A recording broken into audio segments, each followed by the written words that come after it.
a psalm of thanksgiving. In 1 Peter chapter 2, verse 9, it says that God has made us to be a people for His own possession. Okay? And here's the reason. So that you may proclaim the excellences of Him who has called you out of darkness into His marvelous light. Or, as the Westminster Shorter Catechism begins, the question, what is the chief end of man? And the answer is, man's chief end is to glorify God and to enjoy Him, what? Forever. Yes. Or, as John Piper said in his book, Desiring God, page 15, he said, we glorify God by enjoying Him forever. And then Piper said, God is most glorified in us when we are most satisfied in Him. And so, believers, our job as believers of Jesus Christ is to give good report to our God.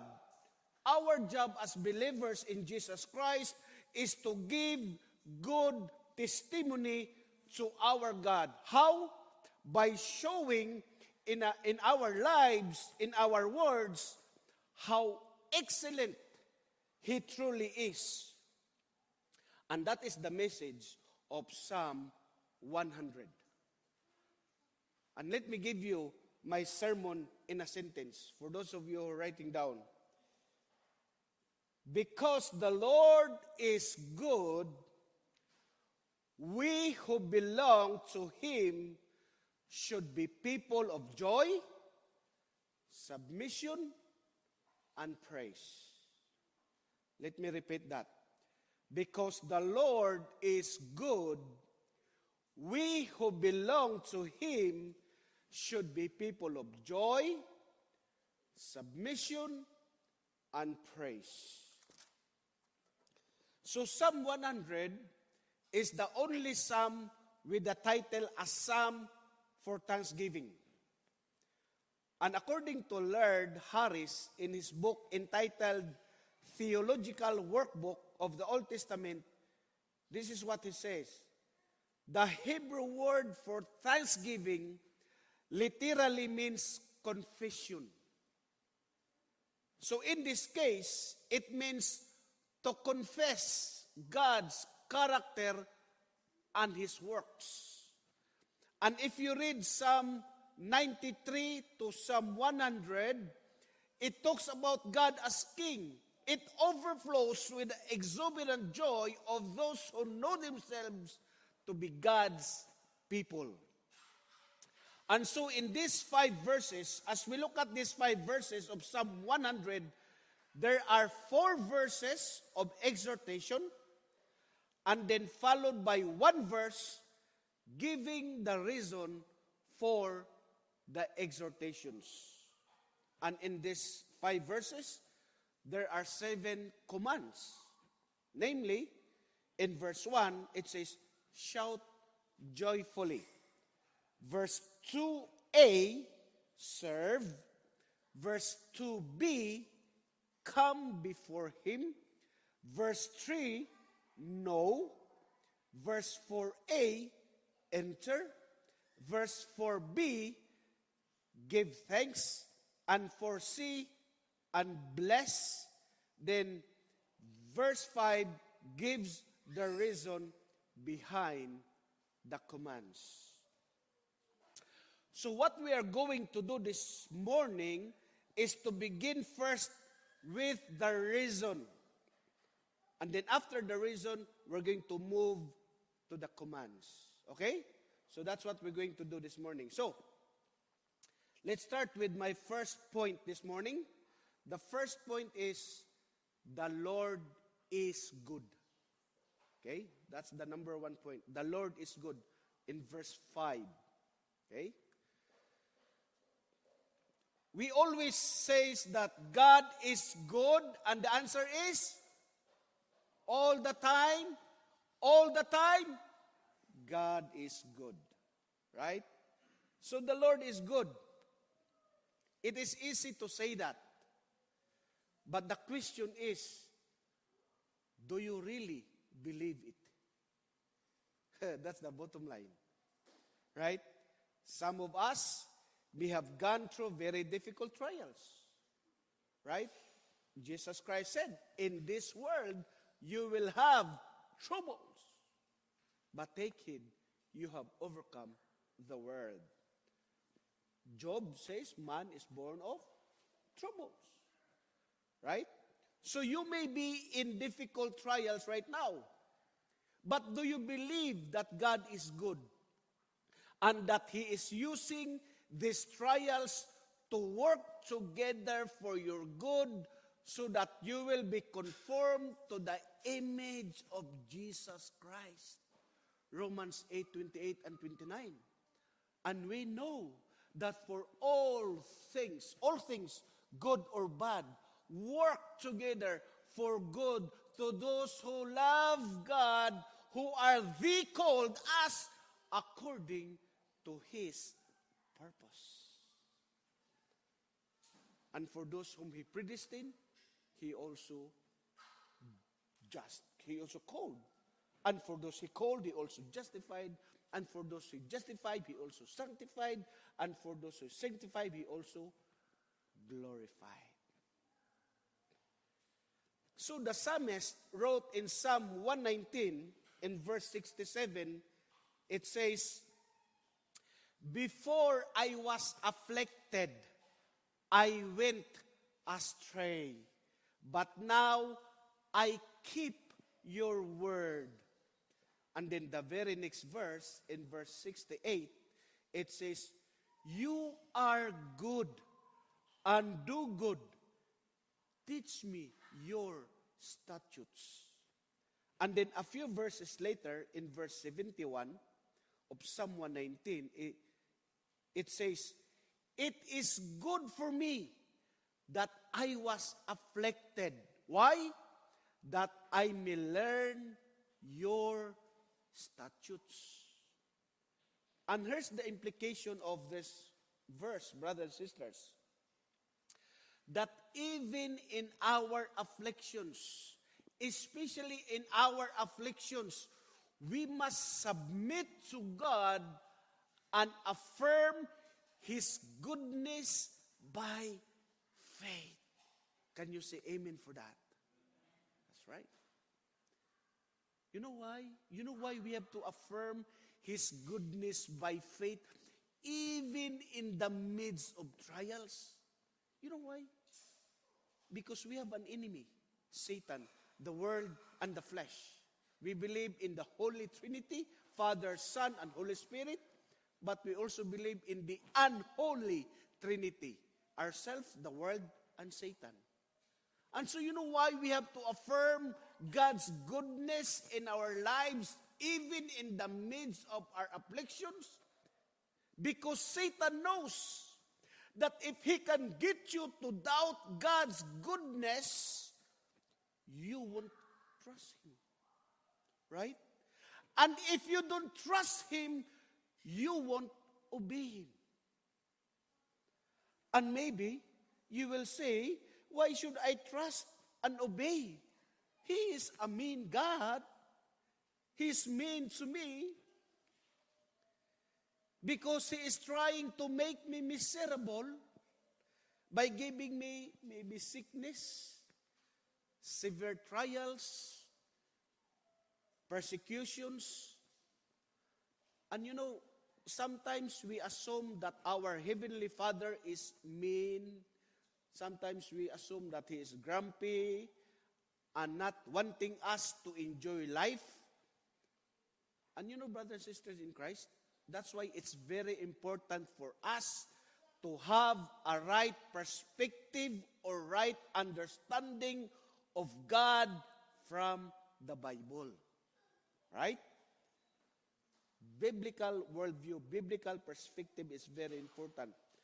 And at the root of who God is we must affirm that He is God. You know, A.W. Tozer, in his book, The Knowledge of the Holy, in page 88 says, the goodness of God is that which disposes Him to be kind, cordial, benevolent, and full of goodwill toward men. So the Bible testifies to God's goodness in His creation. Right? God's goodness in His creation. And we can see that in Genesis chapter 1:31, where it says, and God saw everything that He had made, and behold, it was very good. And there was evening, and there was morning, the sixth day. So God testify, the Bible testify to His goodness in His creation. Number two, God's goodness in His salvation and deliverance of His people. You know, for example, in Exodus chapter 18, verse 9, it says, Jethro rejoiced over all the goodness which the Lord had done to Israel in delivering them from the hand of the Egyptians. So God's goodness in His creation, God's goodness in His salvation and deliverance of His people, and number three, God's goodness in His provision for His people. And we could say that in Nehemiah chapter 9, verse 25, it says, our ancestors captured fortified cities and fertile land. They took over houses full of good things with cisterns already dug and vineyards and olive groves and fruit trees in abundance. So they ate until they were full and grew fat and enjoyed themselves in all your blessings. You see the provision of God, right? We grow fat because of His provision, especially if we're in Canada. When you open the fridge, you have lots of options, like 100 kind of cereals. Which one? Different kinds of bread. That's the provision of God. That is God's provision, right? In Him, we move and have our being. That's how God provided everything for us, right? That is the promise of God. Jehovah Jireh, right? I think it's right there, right? Jehovah Jireh, right? The Lord that provides. You know, that is what Paul said, right? He will provide all our needs, right? According to His what? Riches and glory in Christ Jesus. So that is God's goodness in His provision. And also, the psalmist instructs us in how to live as to be blessed.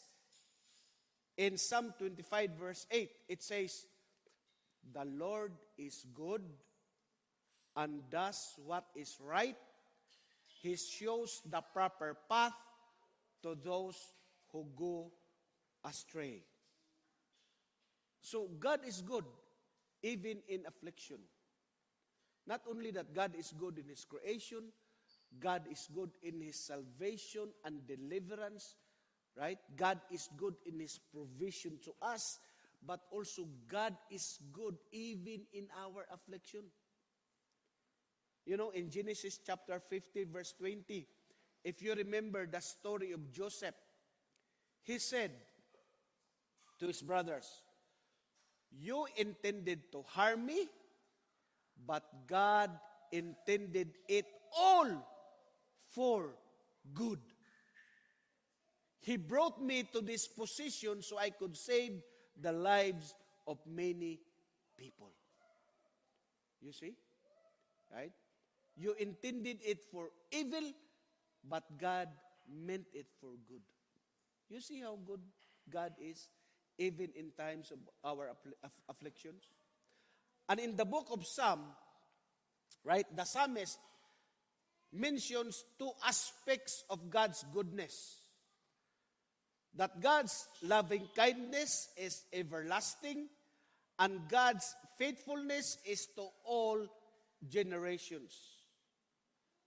And so, beloved, we must affirm at all times, in all situations, we could say, yes, Lord, you are good to me.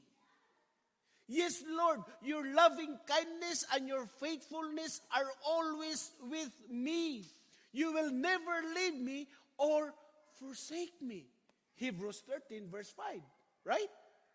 Can you say amen for that? That's right. Right? So the first 4 verses of Psalm 100 show the truth of God's goodness, and it should affect us. Right? That's number 1. The Lord is good. And God is good. He's showing His goodness in His creation, in His salvation, in His provision to us, and even in the midst of our affliction. So that's the number 1 point. The Lord is good. Number 2. Let's go to number 2. We who belong to God should be people of joy, submission, and praise. That's point number 2. Let me say that again. We who belong to God should be people of joy, submission, and praise. Verses 1 to 4. Okay? So let's dissect this. First, the word joy, right? So we who belong to God should be people of joy. Okay, letter A in my outline here.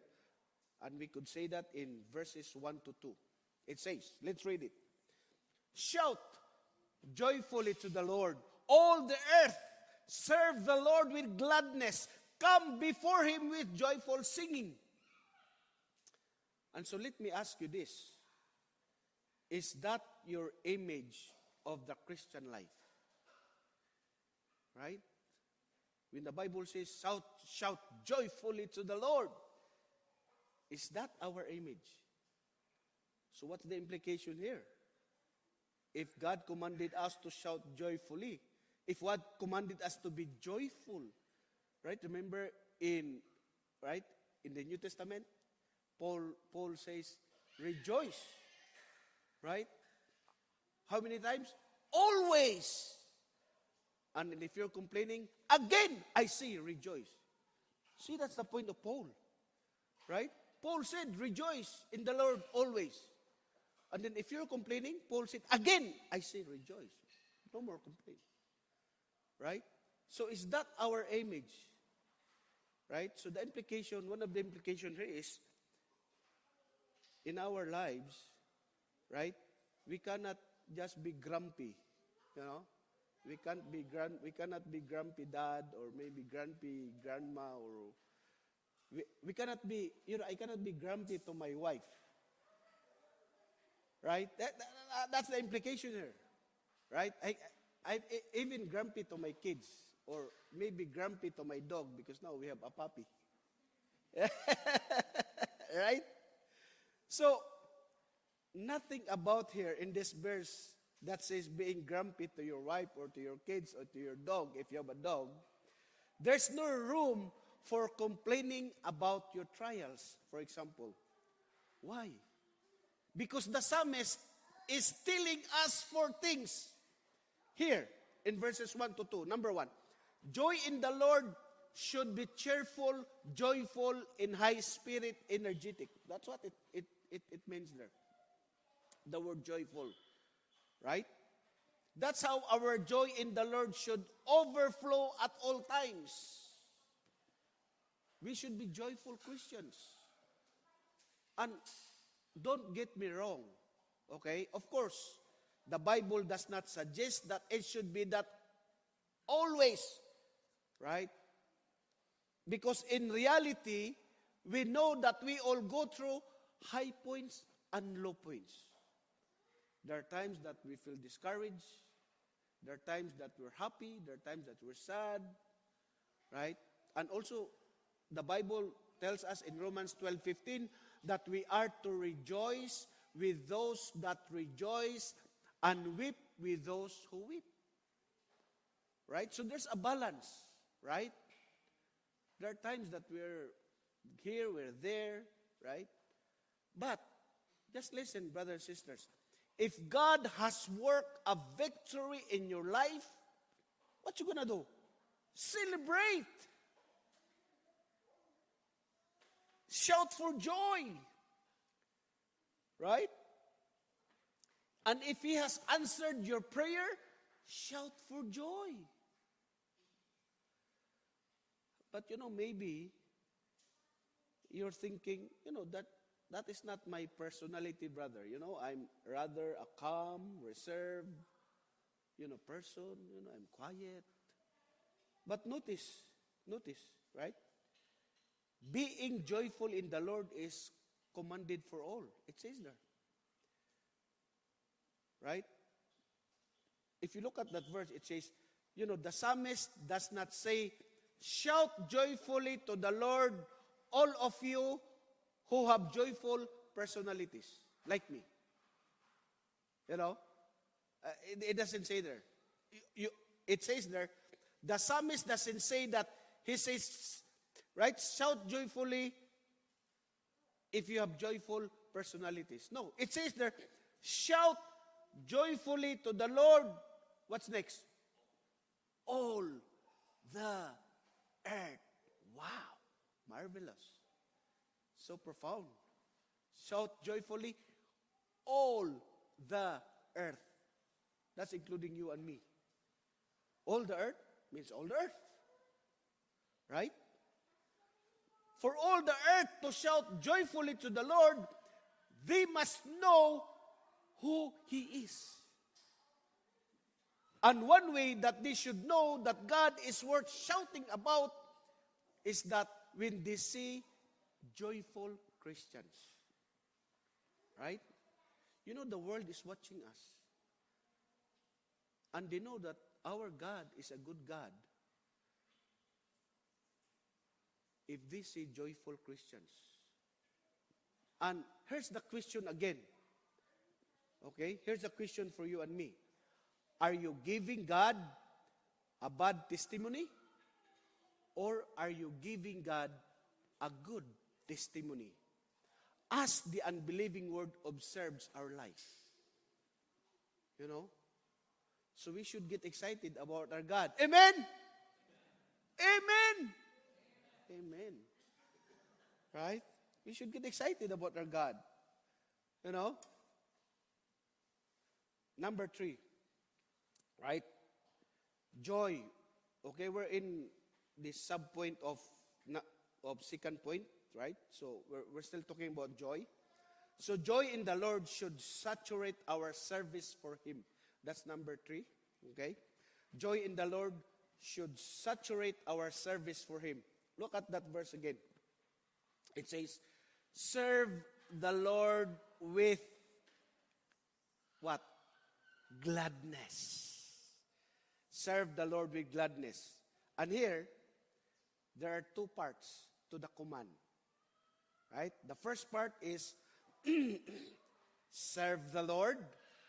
And the second one is do it with gladness. And so if you're a volunteer like me, like us, every one of us, right? The question for you is, do you serve the Lord? And maybe you can say, oh yes, I serve the Lord. Good. That's good. If you serve the Lord. But the follow-up question is, do you serve the Lord with gladness? That's the follow-up question. And the answer should be, Amen. That should be the answer. Yes. Right? We're not only serving the Lord, but we're serving the Lord with gladness. Amen. Even if we're sweeping the floor arranging the chair, or maybe Dr. David is doing that technology there, or leading us, whatever. You're teaching, you're preaching, whatever, right? We are serving the Lord. Not only serving the Lord, but with gladness. Amen? Okay? Number 4. Talking about joy. Joy in the Lord should be expressed in singing. Okay? Look at that verse again. Come before Him with what? Joyful singing. Right? Brothers, don't miss the first part of that command. That in coming to sing, you are to come before Him. Okay, that's what it says there.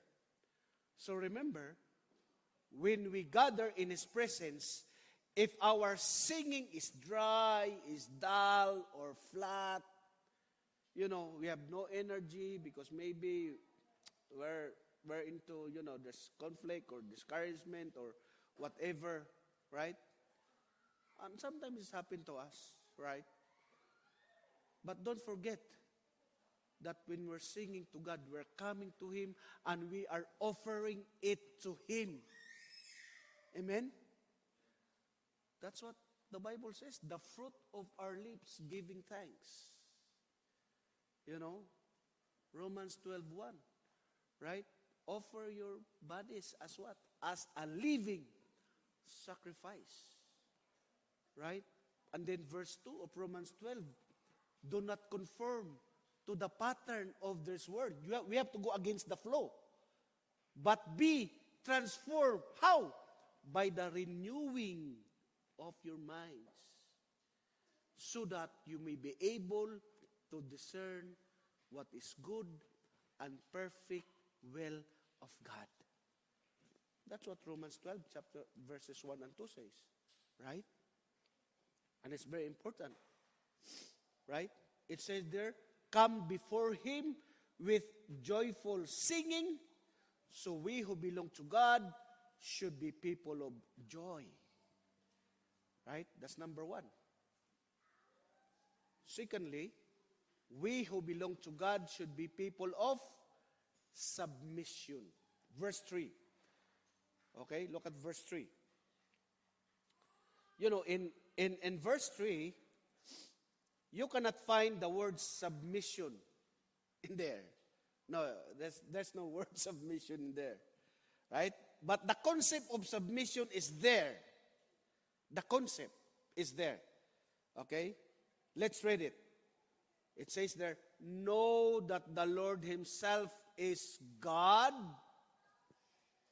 It is He who has made us, and not we ourselves.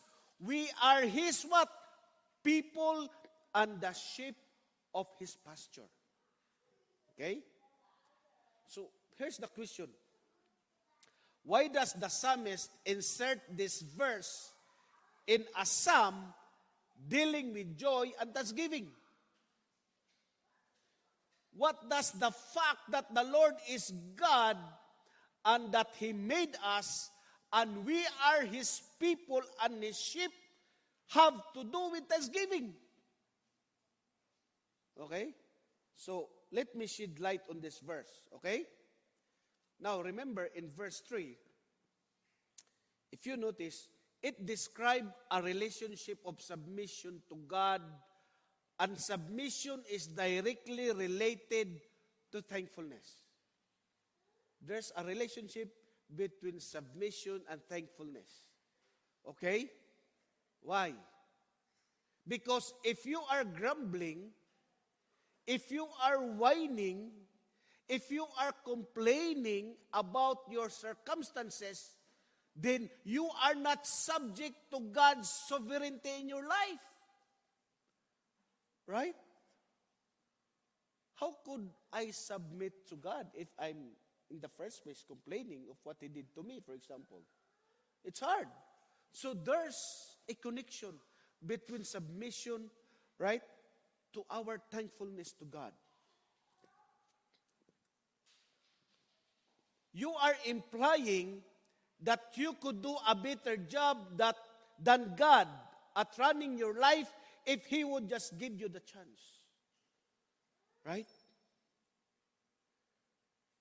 Brothers and sisters, it is not until you willingly submit to God as God that you can also say, thank you, Lord, that you are good, and that you will work this trial together for my good. You see? So in verse 3, the psalmist gives us 4 reasons why we should submit to the Lord. 4 reasons why we should submit to the Lord. Number 1, we should submit to the Lord because He is God. Look at there. Know that the Lord is God. Know that the Lord is God.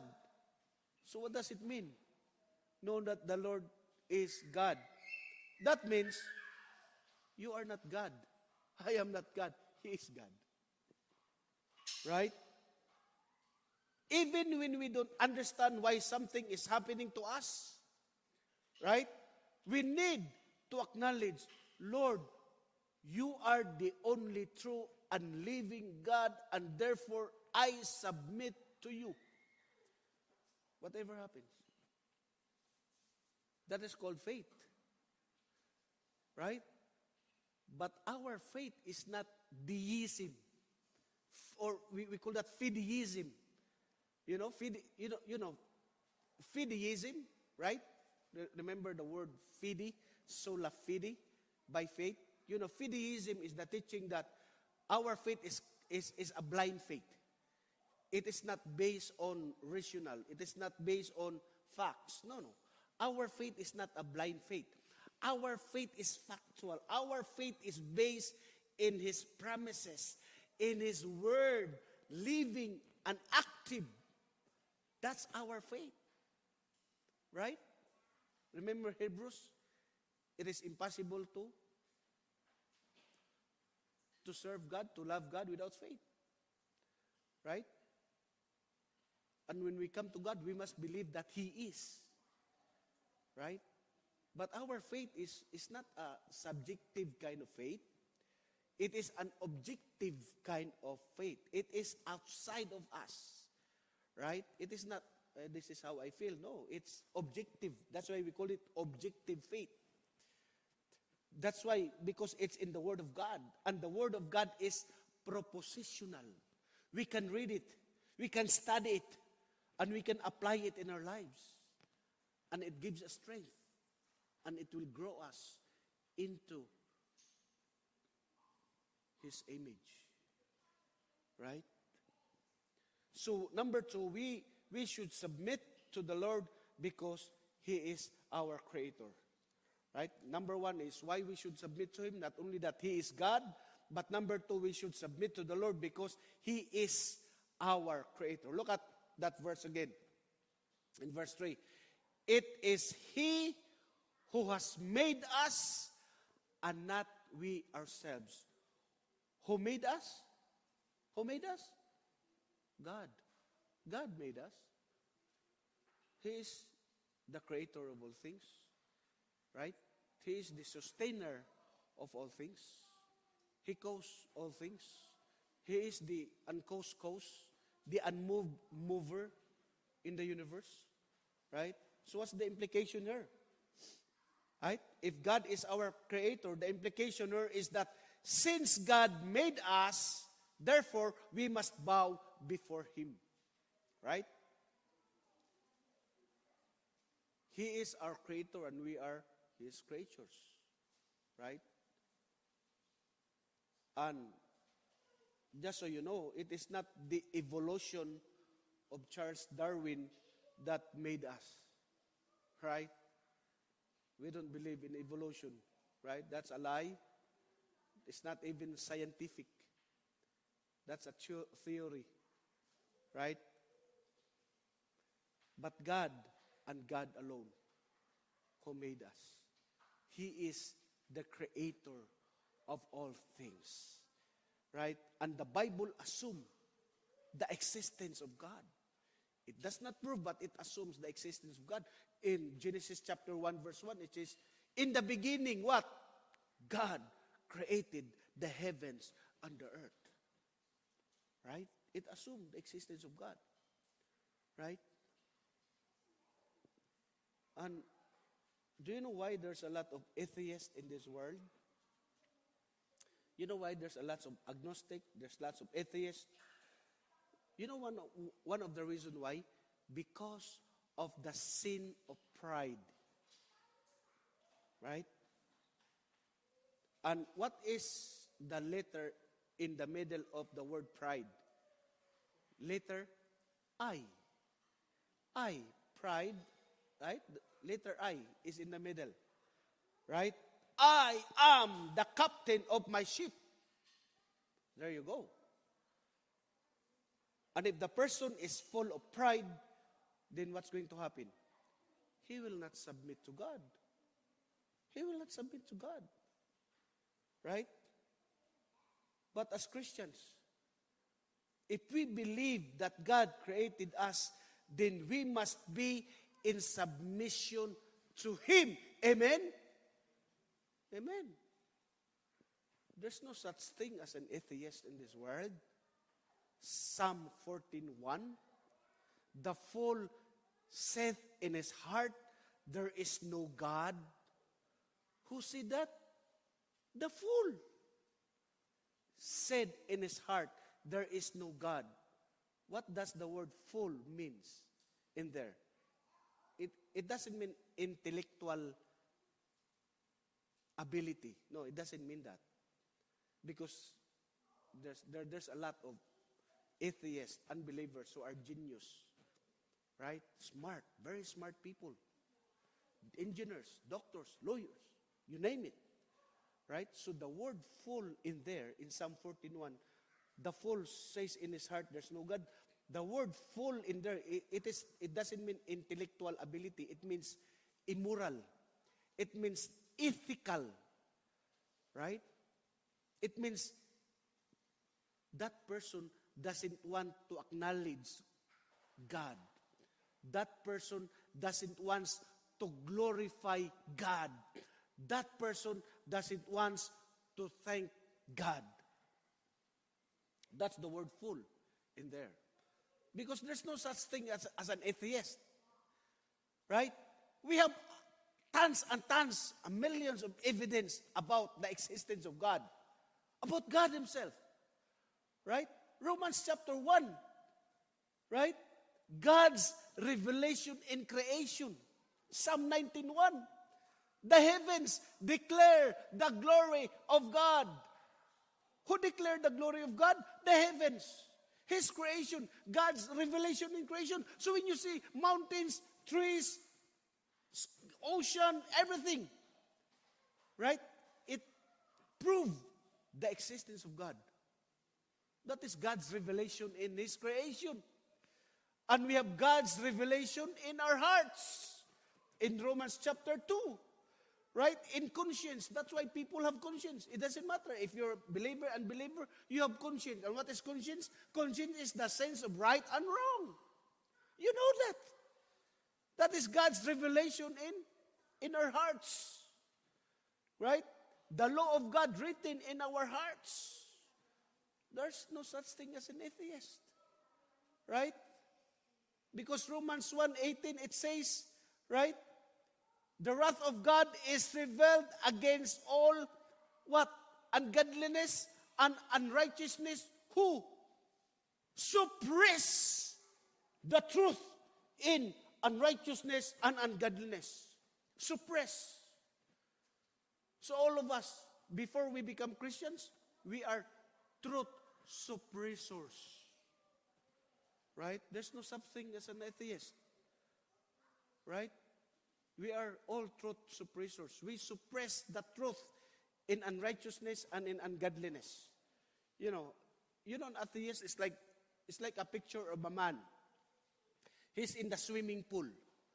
and he's trying to push down that bowl, right, underneath his bum. He's trying to push it down underneath the water, and the bowl is just resisting.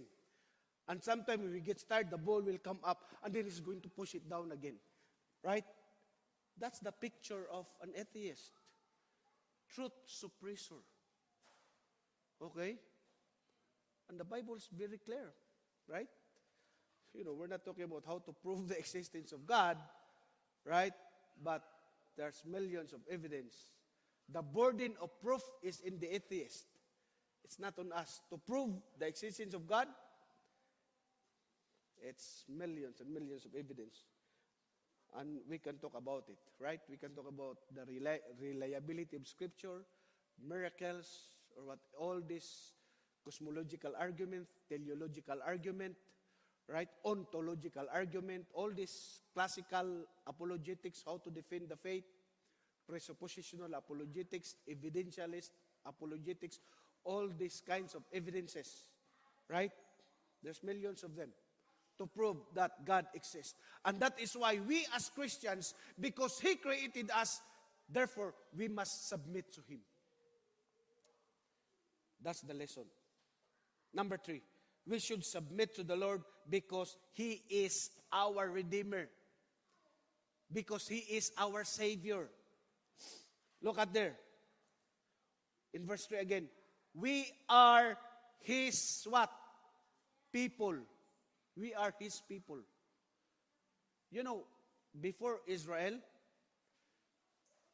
Before the Israelites, they were not God's people. Right?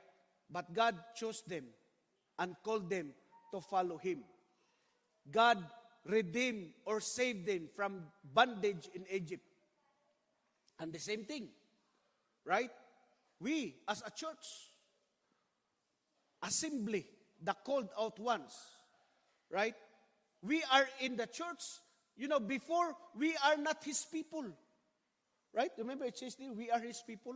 Before, we are not His people, but He chose us and called us to follow Him, redeeming us from the bondage to sin. 1 Peter chapter 2, verse 9 to 10. Right? Because He is our Redeemer and we are His people, then the implication is we must submit to Him. Amen? That's the implication. Right? So that's number 3. We should submit to the Lord because He is our Redeemer. Number 4, we should submit to the Lord because He is our shepherd. Look at the verse. We are the sheep of His pasture. And this reminds us of Psalm 23 and John chapter 10, where Jesus claims to be the good shepherd who lays down His life for His sheep, and His sheep knows His voice and follow Him, and He leads them to abundant pasture. So because God is good, full of loving kindness and faithfulness, we should be people of joy because He is good as the only true God, as our Creator, as our Redeemer, and as our Shepherd. We should submit to Him. Amen?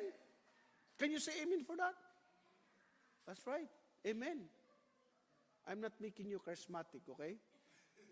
Not, okay, we as Baptists or, charismatic, amen is a biblical word. It's not because charismatic is hijacking that word that they always say amen, even sometimes, right? It's not the time to say amen. But here, we could see the truth. You hear the truth, right? And that is why we should say amen. And finally, right? So we who belong to God should be people of praise. Right? We who belong to God should be people not only joyful, not only in submission, but also the people of praise. Okay? And look at the verse. It says there, enter His gates with what? Thanksgiving.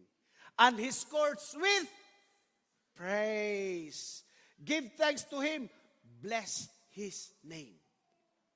Right? That is in verse 4. Right? Many times in the Bible, we are commanded to praise the Lord, which implies that we are to do it whether we feel like it or not. Right? If we never feel like praising the Lord, something is wrong with our Christian life. Right?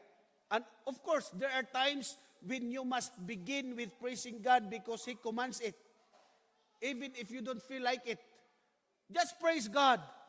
Feeling will come. Just serve Him. When you feel that it's so dry to pray, just pray anyway. Don't let that temptation overtaking you. Okay? Just pray. Just praise to God. Right? Trust Him. Right? He is the sustainer. He's everything to us. The Word. Our sufficiency is in Christ. We believe in the sufficiency of Scripture. The Bible is enough for how we please God, for how we live our lives. Right? So as we grow to know Him better and to experience His love and faithfulness more deeply, we will praise Him more and more. Don't you know that heaven will be filled with praise because we will see God in all His majesty and splendor? And you cannot see such a glorious God without praise coming up in your heart. Our praise, brothers and sisters, should focus on what God has done and on who He is. We give thanks for what He has done, especially that He has saved us from our sins through the blood of His own dear Son. Amen? So bless His name. The word bless His name there means to praise Him for who He is, as revealed in His Word and through His Son. That's what the word bless His name means, to praise Him for who He is, as revealed in His Word and through His Son. The Son is synonymous with His Word. Right? When Jesus Christ prayed to the Father, sanctify them by Thy truth. Your Word is truth. Jesus, we have the Word of God written, which is the Scripture, the Bible. We have also the Word of God incarnate, the Lord Jesus Christ. So He has blessed us with His great gifts of salvation, and we return the blessing by praising Him. Amen? In conclusion, here we close. Here's the question. Does your life give God a good testimony? Or does your life give God a bad testimony? Brothers and sisters, beloved, if you are doubting His goodness and grumbling about your trials, you have to remember that you are not giving Him a good testimony. Those around you who don't know God will think, I am not sure. I'm not really sure if I want to know John's God. Right? If we are giving God a bad testimony in our lives, unbelievers who are looking at us, they might say that, I'm not really sure if I want to believe your God. As Karl Barth, right? The theologian Karl Barth, this is what he said. Show me. He's challenging the Christian. He said, Karl Barth, he said, show me your redeemed life, and I might incline to believe in your Redeemer. Huh? He challenged the Christian. He's talking to the Christian. He told the Christian, show me your redeemed life, and I might incline to believe in your Redeemer. Wow, what a profound quote from Karl Barth, right? Okay? But if those around you see your joy, if those around you see your glad submission to Him and your thankful spirit, they may drawn to the God who is so good. Amen? Amen. You know, John Wesley, right? John Wesley is the brother of who? Charles Wesley. Okay? Charles Wesley. I'm giving the answer. Okay? One of the, right, formidable theologian, preacher, right? In church history. Right? That's why we have the Wesleyan movement. Came from John Wesley. Right? Great, powerful preacher, speaker in the Wesleyan side. Okay? Wesleyan movement. Right? And God is using him. It's like George Whitefield, you name it, Charles Spurgeon, right? David McShane, all these great preachers, theologians, okay, in church history. Okay? So John Wesley, before his conversion, was deeply impressed by a conversation he had with the porter, with the janitor of his college. Because John Wesley discovered that the man had only one coat and that he had not eaten that day because he was so poor. Yet, the man was overflowing with gratitude toward God. And Wesley noticed that. And Wesley said to the man, "You thank God when you have nothing to wear. You thank God when you have nothing to eat and no bed to sleep. What else do you thank Him for?" He asked this person. And then this janitor said, "I thank God that He has given me my life and being and a desire to serve Him." That poor man, brothers and sisters, that poor man gave his good God a good testimony. And you know what? It was one factor that God used to bring John Wesley to saving faith. And because God is good, we who belong to Him should be people of joy, submission, and praise. Amen? Amen. Let's pray. Father God, thank you so much for who you are. Thank you for what you are. Yes, Lord, because you are good. We are your people, the sheep of your pasture. Thank you, God, that your goodness manifested in your creation, manifested in our redemption, manifested even in our affliction, O God, that we can say, Lord, praise be to your name, O God, who will deliver us from evil. Thank you, Lord God, that we as your people, we must be a people of praise. We must be a people of joy, of submission, and praise to you. Father God, help us, help each and every one of us to be faithful to you. Make us faithful, O God, and we know, Lord God, that we cannot do nothing without you. We know, Lord God, that we are weak, that there are times that we failed. Father God, I pray that may you strengthen us through the power of your Holy Spirit and through the power of your word. Lord, it is my prayer this morning that each one of us will be a people of joy.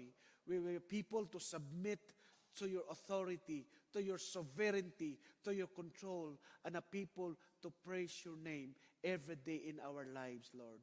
And Father God, I just want to pray for those people around her who don't know you. I pray, Lord God, that may you open their hearts. I pray, Lord, that they may see, as they may see your goodness, your loving kindness, that it will draw them to repentance, that they will see, O God, your salvation.